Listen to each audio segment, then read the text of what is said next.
लिखा है दर्शाइए कि त्रिभुज की एक माध्यिका उसे बराबर क्षेत्रफल वाले दो त्रिभुजों में विभाजित करती है।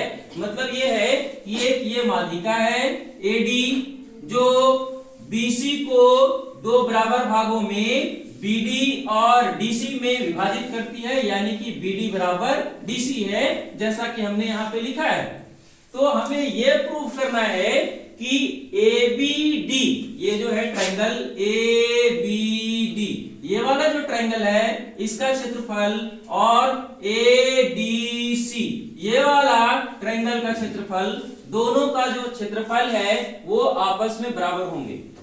ऐसा हम नहीं कह रहे हैं, ऐसा हमको दर्शाने के लिए बोला जा रहा है कि AD एक माध्यिका है BC का, तो ये जो AD है ये इस ट्रायंगल को, ये पूरे ट्रायंगल को यानी कि ट्रायंगल ABC को दो बराबर क्षेत्रफलों में डिवाइड करेगा, यानी कि ये वाला ट्रायंगल ADC का जो क्षेत्रफल होगा वो बराबर होगा ट्रायंगल ABD का क्षेत्रफल का। तो हम लोगों को कुछ नहीं करना है, थोड़ा इसमें हम लोग आगे चलेंगे और देखते हैं। सबसे पहले इस ट्रायंगल का एरिया निकालने का कोशिश करेंगे, किसका? ट्रायंगल ABD का। लिखते हैं हम लोग area of triangle ABD।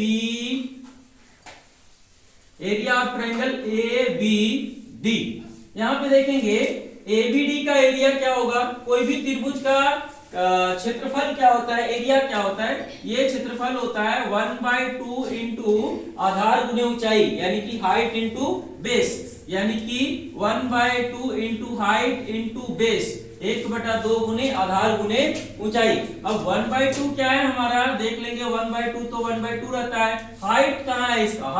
Height देखिए ये है इस BC के ऊपर में एक परपेंडिकुलर है, यानी कि लंब है AN। तो ये BC के ऊपर में पूरा परपेंडिकुलर है, लंब है, यानी कि हाइट है। तो ये हाइट हो गया AN जो है, यहाँ पे हाइट हो गया, तो हम लोग लिख देंगे AN को हाइट। और बेस क्या होगा इसका? बेस इस ट्रायंगल के लिए यानी कि ट्रायंगल ABD के लिए जो बेस होगा वो क्या होगा? BD होगा। तो इधर हम लोग लिख देंगे BD। ये चीज है। अभी इसको हम लोग ऐसे ही छोड़ देते हैं कि हम लोगों का एरिया जो है 1/2 इंटू AN इंटू BD, ये वाला एरिया किसका निकल गया? इसको हम लोग इक्वेशन 1 भी लेट कर सकते हैं, नहीं भी करेंगे तब भी हमारा प्रूफ हो जाएगा। आगे थोड़ा ध्यान से देखेंगे हम लोग, यहाँ पे इसको 1/2 को 1/2 रहने देते हैं, और ये जो AN है ये AN क्या है? हाइट है। इसको AN हाइट को हम लोग लिख देते हैं AN। और एक और चीज को ध्यान से देख लेते हैं, ये जो BD है, ये वाला BD के जगह में ये वाला DC को हम लोग रिप्लेस करेंगे। क्यों? क्योंकि BD जो है वो DC के इक्वल है, तो ये BD के जगह में हम लोग DC को लिख देंगे, तो यहाँ पे लिख देंगे DC।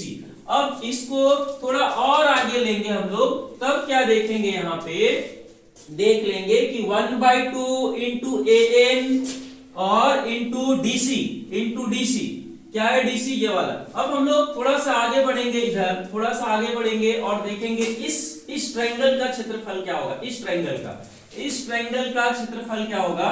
इसका भी अगर हम लोग क्षेत्रफल निकालेंगे, एरिया ऑफ ट्रायंगल ADC,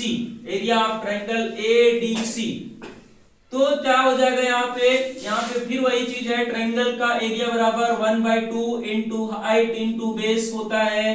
तो अब क्या हो जाएगा? 1/2 इंटू हाइट क्या होगा? इसका हाइट क्या होगा? ये DC का हाइट क्या होगा?